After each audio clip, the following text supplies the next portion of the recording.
Siyempre, nakaka-apekto yung extracurricular activity sa academic. Kasi nga, minsan nahahati yung oras natin sa extra sa academic. Hindi nakaka-apekto yung pagsali ko dun sa mga extracurricular activities. Kasi mas yun ba yung nakakatulong sa akin para matanayan sa kanila na hindi lang yun talaga yung kaya kong gawin. Hindi lang puro dun sa pagsali sa extracurricular. Kundi kaya ko rin yung gawin o pagtagumpayan yung mga academic subject ko. Kasi diba, mas magiging proud sila kung malalaman nila na ito hindi lang pala to doon. Hindi pa lang siya para doon. Kundi kaya din niya, dahil makikisabay din sa mga klase niya dun sa academic subject. Para sa akin, hindi siya nakaka-apekto. Although, kailangan kunin yung mga, yung time mo, kailangan mo i-budget yung time mo. Marami ka naman matututunan dun sa mga gagawin mo. For example, the extracurricular nga na ginagawa mo. Kasi bukod sa learnings na makukuha mo, pwede madagdagan ng self-confidence and then may pagpatuloy mo yung hangarin mo, yung mga pangarap mo sa buhay. Oo, syempre nakaka-apekto kasi active ka sa mga organization. Halimbawa, student government officer ka. Pag may meeting kayo, excuse ka.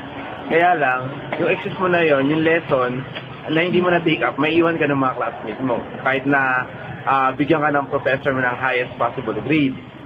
Lalo na nakaka-apekto, halimbawa, may mga national convention. Halimbawa, noong September 3 to 7, nung umattend kami sa Subic. 5 days yun. Ayun, halos naiwan ako sa lesson. Tapos hanggang ngayon, naghahabol pa rin ako. Tapos pagdating ko naman dito, trabaho naman din sa SG, tapos sa iba pang organization.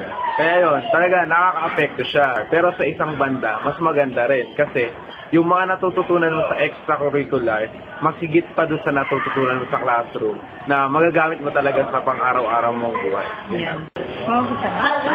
Para sa akin, hindi nakaka-apekto yung extracurricular sa academic subject ng mga students. Kasi nasa kanila naman kung maitatama nila yung time management nila kung meron silang organized plan para sa buong araw.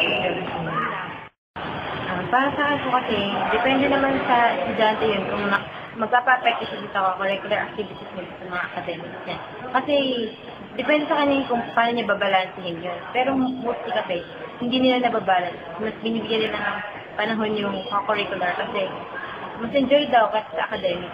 Yun, ganun. Pero para sa akin, ako, wala naman kasi kung masyadong curricular. PET lang ganun. Pero academic na rin yun. Para sa akin, hindi naman siya nakaka-apekto, hindi rin naman siya totally nakatutulong. But, syempre dapat balance yung ginagawa mo sa pag-aaral mo, sa academics mo, and then sa yung mga extracurriculars kasi, part lang talaga siya ng pag-aaral. Pero dapat, matuto kang i-balance kung ano yung dapat mo i-priority. Yung una-una dapat, yung academics din. Kung pwede naman, isang tabi mo muna yung extracurriculars. But then, ang extracurriculars kasi, additional siya sa mga studies mo. Kumbaga, ito yung mga parang nakakapagpa-improve pa sa kung ano yung skills na meron ka.